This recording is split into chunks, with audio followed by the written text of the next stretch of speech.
তেল মাখতে মাখতে চলে আসলাম একটা কথা বলতে।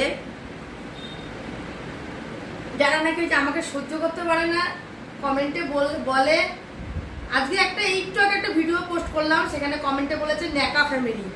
আচ্ছা তোমাকে কি আমি বলেছি যে তুমি আমার ন্যাকা ফ্যামিলির ভিডিও দেখো? হয়তো বলিনি না, দেখছো কেন? তারা তো আমার থেকে তুমি বেশি ন্যাকা। তুমি দেখছো আবার আমাকে বলছো ন্যাকা ফ্যামিলি।